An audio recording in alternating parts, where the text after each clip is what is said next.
All right, guys, what's going on? Welcome back to the Everything College Football Podcast. Today, me and Nick here will be breaking down Week 9 in college football, the Florida-Georgia game down in Jacksonville, 3:30 p.m. Eastern Time on CBS. 48.5 is the total. Bulldogs near 16-point favorites. Looking at the Florida offense, Graham Mertz, he's been highly efficient. This passing game is consistently growing on a week-to-week basis, Nick, which we thought was kind of wild coming into the year because, Graham Mertz obviously was not great at Wisconsin. And we always knew there was kind of a scheme issue. No one is ever really great over there for the Badgers in the Paul Chryst era. He's completing 76%, though. 1,900 yards, 12 touchdowns, 2 picks. And we saw him show some flashes of this at Wisconsin, just never on a consistent basis. He had 3 games in a row there where he was completing 80% of his balls, completed 62% against South Carolina with 48 attempts. So that was a season high. 423 yards and 3 touchdowns. Those were also season highs. What he was able to do against the Gamecocks on the road was magnificent. They were down late in that game, about 10 points, about 5 or 6 minutes to go. Figured it was over, and he was able to lead them to a 2-point victory. Nick, this is impressive what Mertz has been able to do. They're not exactly an explosive passing attack, only 8 passes of 30-plus yards, which is 101st in CFB. They're really attacking the middle of the field underneath. This is a passing attack that's certainly moving forward. And again, the progression on a week-to-week basis is certainly evident. And it starts with Ricky Pearsall with 619 yards and 44 grabs. He's been an athletic pass catcher for them. We'll talk about some of the other guys in a moment. What do you make of Mertz so far, completing balls at a highly efficient rate, putting up some really good numbers? I'm not shocked to see him do better in this type of scheme, but this type of progression was not expected one bit. We certainly were concerned about this Florida offense coming into the season. We figured the defense would be the story for the Gators, and their defense has been pretty good this year, but their offense is leaps and bounds better than I thought it could be. 76.2% completion percentage for Mertz is really the highlighting thing there. You look at that and you say, wow, it's just truly stunning that he's able to complete that much percent of his passes. I didn't expect it at all. Obviously, we keep saying it. The scheme was holding him back in Madison. That was certainly an issue, but I think he'd be able to take the jump that he's taken so far in Florida, and he's looked fantastic. He looks comfortable in the pocket. Very limited mistakes. The 2 picks are the only mistakes so far for him. So limited mistakes on the season for him. Overall, Mertz looks good in the pocket, looks composed. The numbers are very solid for him. His passing attack is averaging 280 yards per game through the air, which is a pretty solid number, and a number a lot higher than I expected for Florida so far this season. And it's really helping them keep them in these games against some of these better opponents like Tennessee and South Carolina over the past couple of weeks. I really like what they've been able to do. They have a very balanced wide receiving room that has a bunch of different targets, headlined by Ricky Pearsall, who's really turning into one of the nation's most underrated wide receivers and should be getting a lot more love because he's having a great season. A very talented, physical guy who can make a lot of nice catches and nice yards after the catch. His numbers are fantastic. The 620 receiving yards on 44 grabs and 3 scores for him. They're spreading it out. They have great balance. They really get good balance. A lot of these guys have catches across the board. They have some of their running backs involved as well. I really love the balance with this offense so far. Pearsall is a senior, of course. Everyone else, though, a bunch of freshmen and sophomores, and you figured that some of these younger guys would have to get involved. You just didn't know who it would be. Eugene Wilson, the second leading pass catcher, 26 for 251. Arliss Boardingham, the last couple weeks, he's really gotten things going. 12 combined receptions for 150-plus yards and 3 touchdowns. That's really, a bulk of his numbers for the year. Freshman tight end, 6'3", 240. And, Khalil Jackson, 12 receptions. Caleb Douglas has 11. Again, this is not an explosive passing attack, a lot of drag routes, a lot of underneath stuff. But it allows them to move right down the field. And, again, this certainly was not expected because this offense really stalled against Tennessee. In a game I picked them to win. We're not great against Charlotte. Kentucky, it was an efficient passing attack, but they were just not good on defense that day. Vanderbilt got things going in the right direction and got even better against South Carolina. The biggest thing you're going to look for, though, is, Mertz, how he'll play in terms of efficiency, but also this run game that seems to be hit or miss. They put up 320 yards against McNeese State after 13 against Utah.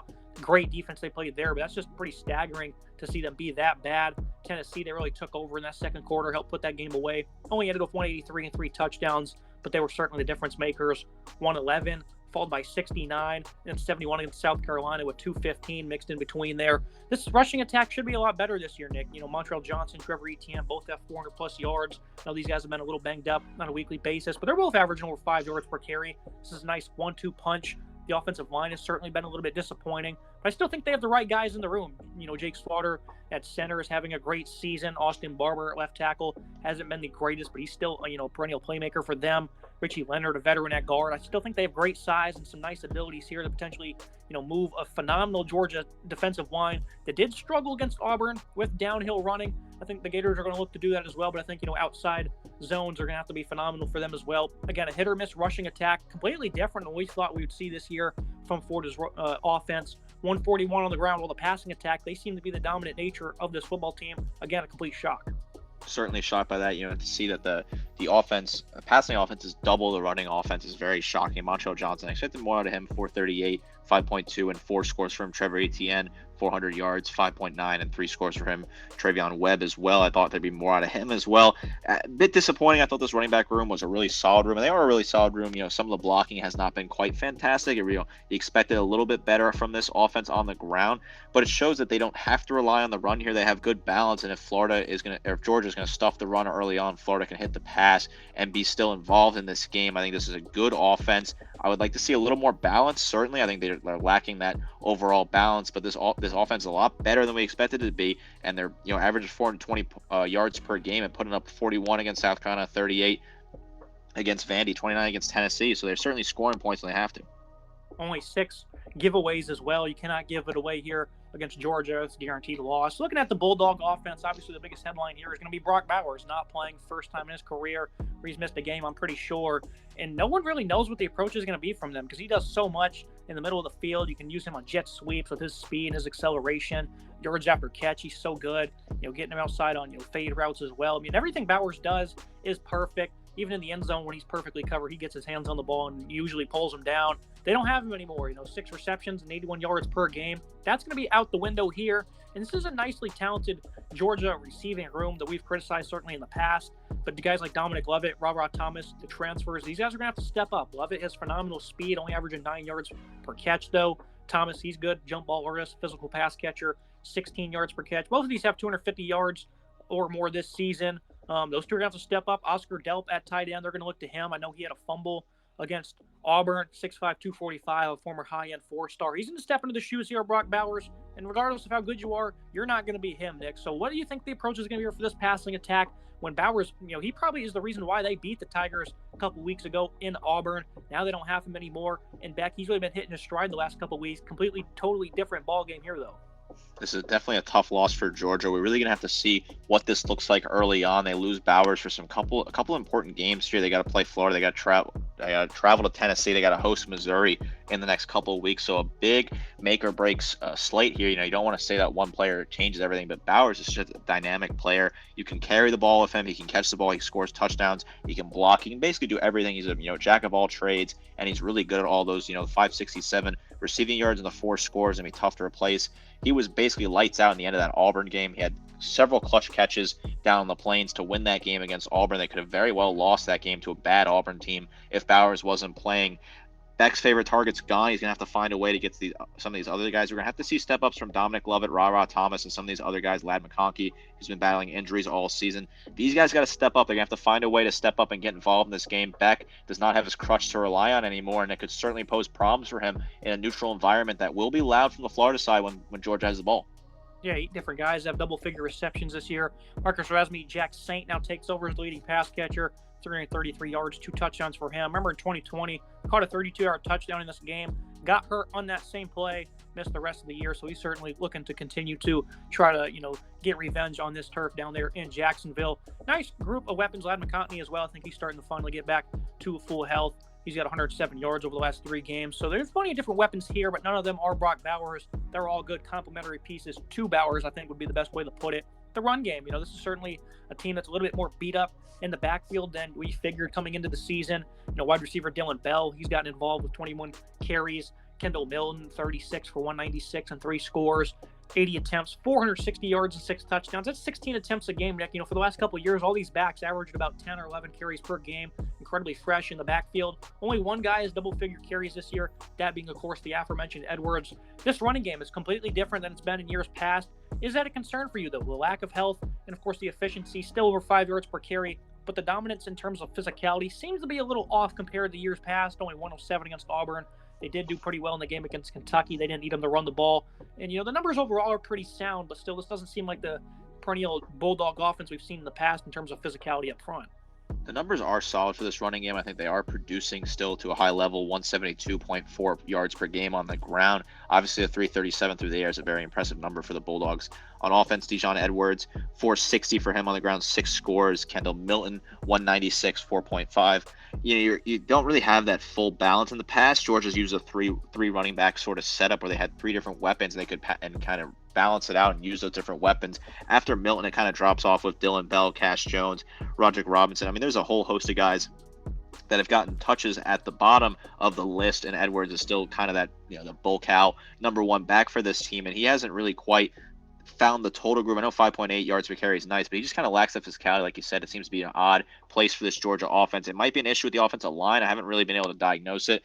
This offense is not as dominant as they have been in the past. I think Beck is obviously getting comfortable at this point, but he still has 4 turnovers and looks a little sloppy at times. So I'm certainly worried at portions with this one. Now they're playing a very good Florida defense that shut down Tennessee earlier in the season. So there certainly is an opportunity here for Florida to take advantage of some of these woes and missing Brock Bowers for Georgia. Yeah, I'll talk about Beck here in a second. Let's go ahead and focus on the offensive line. Ernest Green at left tackle. Of course, he replaced a first rounder over there, and he's been, good in pass protection. Has not been the greatest in terms of a run blocker. Cedric Van Pran, center, he's been elite. Tate Ratledge next to him at right guard's been really good. Xavier Truss, he's played a little bit of left guard, mainly at right tackle, though. He's been all right. Dylan Fairchild, he's been, mainly the guy at left guard. He's also been a great pass blocker. Some of these guys aren't as impressive as run blockers early on this year. They're still probably the nation's best in terms of physicality. It's just not the same as last year. And again, I think Broderick Jones, his departure certainly has something to do with that.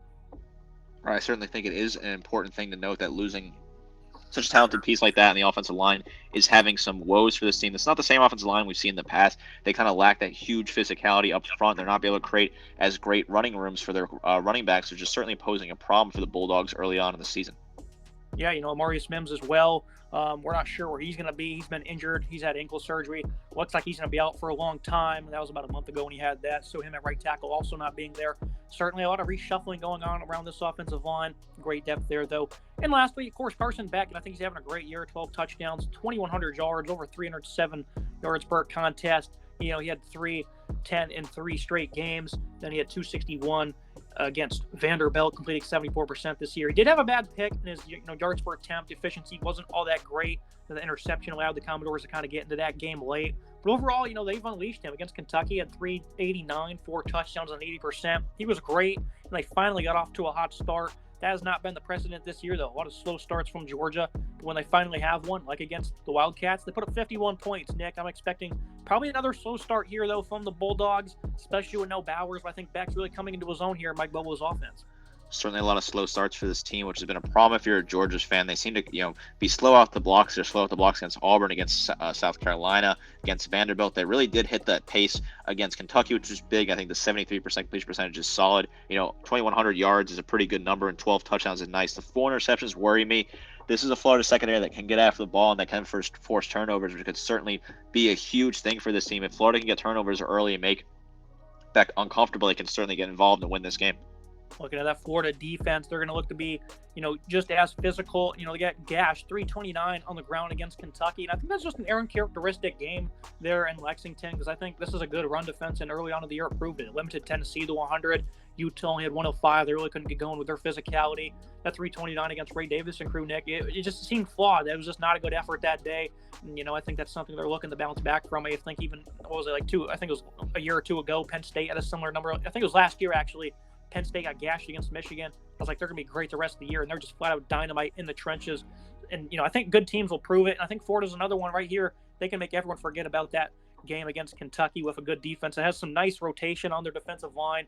Jamari Lyons has been involved, Chris McClellan, Desmond Watson. He's got a lot of size. They've been rotating a lot on this side of the ball. Cameron Jackson, the Memphis transfer. I think overall, though, these are some very solid, run defenders. On the edge, they've had some guys get involved that have been impressive. TJ Searcy, Kelby Collins, Princely Unamanelli, of course, he's one of the top pass rushers in all of the country. Pretty good against the run as well. But he's going to have to be really good here in this game because, I think Georgia, they're not going to be in too many 3rd and longs. It's going to allow him to tee off in terms of being a pass rusher. So Princely, he's got to be good and standing up against the run. I think, Florida's going to be happy with the personnel they have here because I didn't think they were all that deep coming into the year on this side of the ball. Guys like Tariq Sapp have been involved. I mean, they're getting a lot of different guys on the field here. Caleb Banks, a highly touted freshman.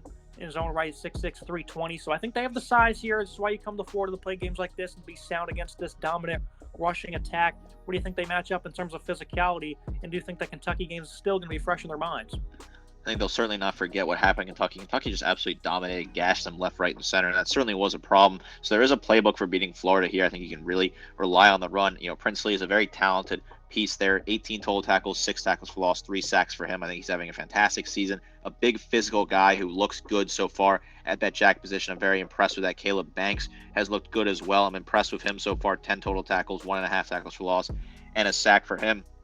He's an impressive figure that they have in this team. Cam Jackson looks good as well.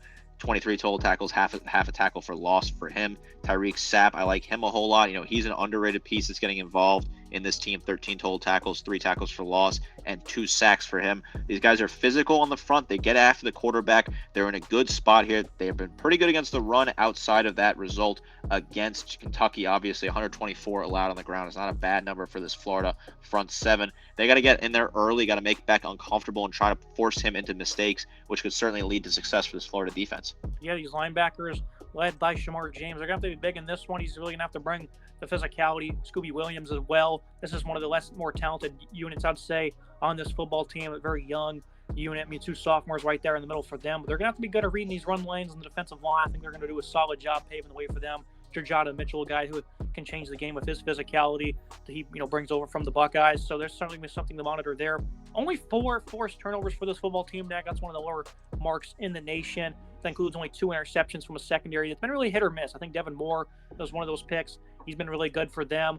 We'll see if he plays in this game. Has missed the last couple of ones, though. Hasn't been all that productive as a tackler, though, but in coverage, he's certainly been a bit of an asset for them. And they haven't been all that great outside of Jalen Kimber in coverage. Jaden Hill, a guy they're going to want to, utilize a lot, mainly in a slot with his speed. He's certainly a good football player in that back end.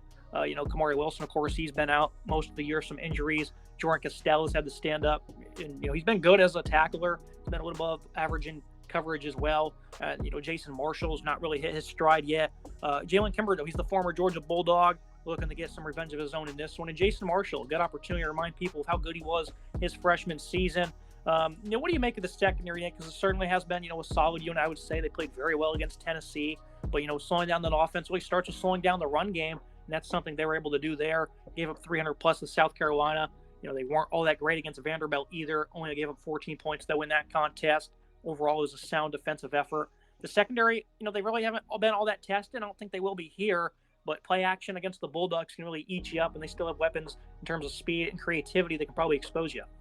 This is a good back end of this defense. It's not the best on paper, but some of these guys are performing. Shamir James, 50 total tackles, 5 tackles for loss, and a sack for him. Scooby Williams, 31 total tackles, 3 tackles for loss, and 1 sack for him. Kimber, probably your best all-out coverage player here in the secondary. 11 total tackles, 3 pass breakups for him. He's really solid in coverage. I like what he's done so far this season. He's a very solid player at left cornerback. They have some younger pieces in the secondary, which is certainly a problem going against Jordan Castell is a true freshman. He's at 32 total tackles, 1.5 tackles for loss. He's your second leading tackler. So certainly is some youth here. I do worry that this Georgia offense will be able to dominate against this youth and basically get to do what they want. This is a good defense that's looking good week in, week out. 312 yards given up per game. I think it's a decent number for this unit, and they certainly have some solid coaching over there with Billy Napier. But this is their toughest matchup yet in terms of a true, really balanced offense. Georgia's going to have to find full balance throughout the game to win this one. Now looking at that Bulldog defense, talking about not having the same physicality as a season ago, I think the lack of, having, numerous first-round prospects on the defensive line is certainly wearing off on Georgia a bit. This is still a phenomenal run defense. They're only giving up 14 points per game. Against the run, they've been incredibly sturdy too. Only a mark of 91 yards per contest. That game against Auburn was the first one since LSU, the Joe Burrow team that had 200-plus rushing yards, 219 there against Auburn. And, of course, nobody really has what Auburn has in terms of, an incredibly quick back, a very fast quarterback as well, misdirection running. But Auburn did have success running straight downhill at Georgia, and they've bounced back. Only 55 against Kentucky, 18 against Vanderbilt. So they're certainly playing pretty angry, Nick. That was only the second time this year they've allowed 100-plus yards. They did that against Tennessee Martin in the season opener. They've been dominant in conference against the run in Florida. Even though their passing attack's been nicely efficient, they got to be able to have some balance to win this contest. Guys like Nazir Stackhouse have been phenomenal. Chaz Chambliss, he's really not that good of a pass rusher, but he's really impressed as a run stopper this year. Other guys getting involved, like Christian Miller, have been good. Warren Brinson, Of course, the aforementioned Stackhouse, some veterans here that have really been getting involved. Zion Logue. These guys still have nice size, and they're still nasty, and they can still shoot slanting gaps, and they can be effective against the run, which clears the way for guys like Dumas Johnson, who's one of the best linebackers in the country, and his co-part in Xavier Sorley. What do you think about this defense going into this contest? They haven't had the biggest of tests this season. They've certainly been on the ropes a couple times this year. South Carolina had some success against them through the air. Auburn, of course, again, misdirection running and running right downhill at them was pretty effective for them. I mean, at the end of the day, they still allowed only, 310 yards or less in both of those games. But what do you think is going to happen here in this contest where Florida's definitely going to want to run right downhill at them? Right, Florida can certainly run at them. This Georgia defense is giving up 91.4 yards per game on the ground, which is an impressive number, but they seem to lack that smothering, aggressive defense that they had in the past. Mel Mundon's the best player on this team at linebacker. He's a talented piece. Obviously, we knew what we were going to get with him. 32 total tackles, 3 tackles for loss, 2 sacks for him. He's having a good season, but you expected more at him. Same thing with Dumas Johnson. You expected more. I seem to be disappointed with this defense. The raw numbers are not where I thought they'd be. 23 total tackles for Dumas Johnson, 4.5 tackles for loss, 2.5 sacks. Nazir Stackhouse, 10 total tackles, 2 tackles for loss, 1 sack for him. I thought I'd see more out of him. They're certainly spreading it out with a lot of different pieces they're plugging in. It seems like Kirby Smart's putting in different pieces left, right, and center and kind of plugging in guys every single week and rotating very often. Chaz Chimbliss was getting involved, 12 total tackles, 2.5 tackles for loss. Just numbers are just disappointing for me. I wanted to see higher numbers out of this defense. They are not quite living up to the expectations that we had. 171 allowed through the air as well is not a great number for this team. They've been holding teams to points, but not as few points as they had in the past. I mean, Vandy scored 20, Auburn scored 20, UAB scored 21. These are teams that normally would be scoring 7 points on Georgia. Their defenses just seem to be lacking, and it really starts when they get attacked running downhill, and it's certainly something that Florida can exploit. Yeah, I don't think you're being too highly critical at all. These still are elite numbers, still an incredibly physical, tough unit. But like you said, there certainly has been some issues. And to be fair, they've never been a highly productive unit, so I'm not going to harp on them too much with these guys. And Smail Munden is the leading tackler for them. So this is a great linebacking group, nice defensive line as well. Biggest part of this team we've criticized in the past, and it's led us to pick them to lose games. I picked them to lose to Bama, 2 years ago. Picked them to lose to Ohio State last year. I did pick them to lose against Tennessee last season as well. Ended up being wrong that time, but far and few when I criticized the secondary did they actually prove me right. And Florida doesn't exactly have the weapons. Now they're going to have to be really creative and really win in terms of yards after catch. They're not going to have guys that are going to burn you on the outside or be creative with route running or anything like that. But this is certainly a secondary at times that has certainly let them down. Malachi Stark's having a great year at safety, though. He's going to be on track for first-team All-American honors. He's been an elite coverage player, nice against the run. He's been a phenomenal tackler. We'll see how these other guys, though, do. Javon Bullard hasn't been playing as much in the slot this year. Kamari Lassiter's having a nice year out wide. Tyke Smith's having a big season for them as well. This is an incredibly talented secondary, as always, Nick. I don't expect them to get burned too much in this one. They're very well coached. They're incredibly disciplined. And, Smith being healthy this year has really helped them in the slot. That allows Bullard, who's incredibly versatile, to move around a good bit. So I think this is a much improved secondary. I think if they played, a Buckeye team again, they'd probably still get gashed a little bit. Dan Jackson's return has helped a good bit as well. But these guys, they're certainly, I think, better than they were a season ago, mainly because they can move these guys around a little bit more. They're a lot more healthy. And Starks, he's shown tremendous growth this season compared to last year where he was, solely responsible for a handful of big plays given up. But I like what they have in the secondary, and I think they're going to have a pretty good game overall. I think Florida's biggest opportunity to win is going to be underneath a lot of those short routes, hitches, curls, drags. We'll see if they can cover those closely, but I don't think they need to be playing aggressive press man coverage by any means. I think they can sit back and just not give up too many yards after the catch, and they'll be in store for a pretty solid outing. The secondary has certainly improved over time. Tyke Smith having a pretty good season, 27 total tackles, 4 tackles for loss, 4 picks, 1 pass breakup. Malachi Starks, 2 picks, 4 pass breakups, 25 total tackles for him.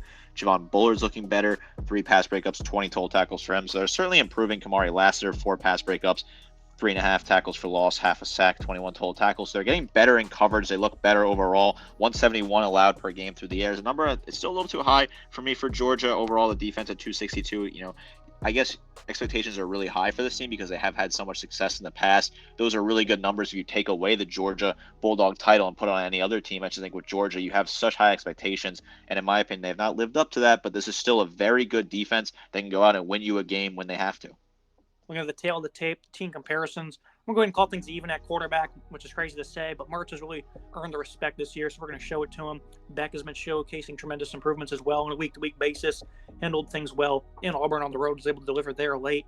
Rest of the way, though, it's all Georgia, Nick. Florida's obviously not awful by any means in these categories, but head-to-head, Georgia's going to get the edge in every single category. Even without Bowers, I think they have a better receiving room.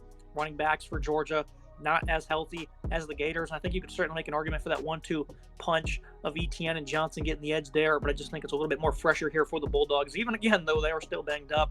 And I think maybe if that's the one thing I would change, it'd be Florida. Rest of the way, though, not much of an argument, I don't think.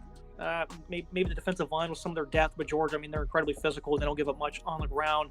So I got to easily go with the Bulldogs here. Clean sweep on the board. I think this is certainly a fair comparison at this point. This Georgia team just has so much talent top to bottom. It's whether or not they can use that talent to their full advantage. We're going to team like Florida play up to the competition and get the job done. I think this is a fair tale of tape comparisons. Look at the final thoughts and the prediction. Keys to the game, Florida. Got to get off to a harder start than the Bulldogs and make them play from behind.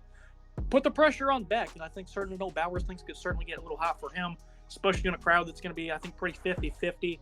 No turnovers. One turnover could seal the deal. Remember a couple years ago under Dan Mullen, it was about to be 3-0 into the locker room. Anthony Richardson, 3 straight turnovers, 24-0, just like that. Ball game's over.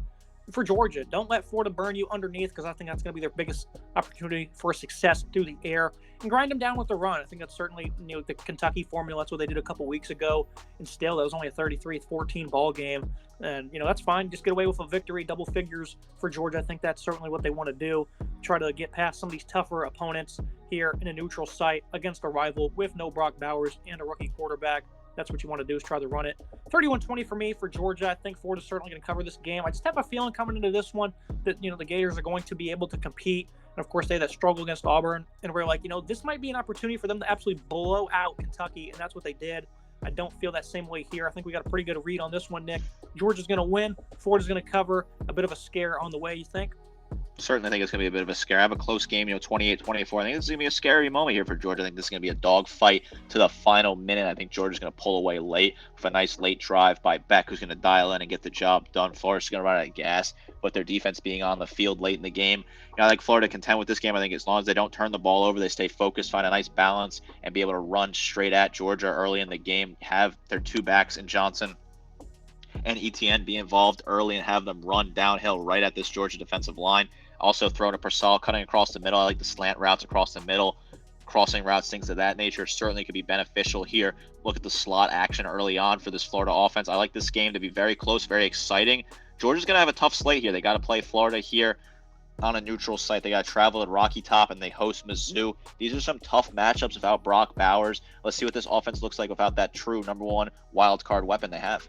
Yeah, in the early 2010s, first 4 games were all decided by 1 score. Since then, only 1 of the last 9. This is a game that's typically never close, whichever way it goes. So you're picking something that doesn't happen often, a close game in Jacksonville between these 2 rivals, but it definitely seems like Florida might have something cooking, some momentum going on, while Georgia certainly on the other side of momentum with some injuries starting to pile up, especially to their best football player. Should be a good one, though, Nick. I don't think this will be a blowout game by any means. I think, this will be a close contest, at least to the late third quarter.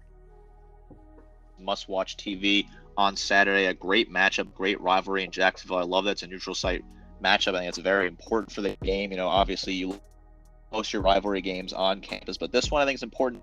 Jacksonville. I'm excited for this one. This should be a great match.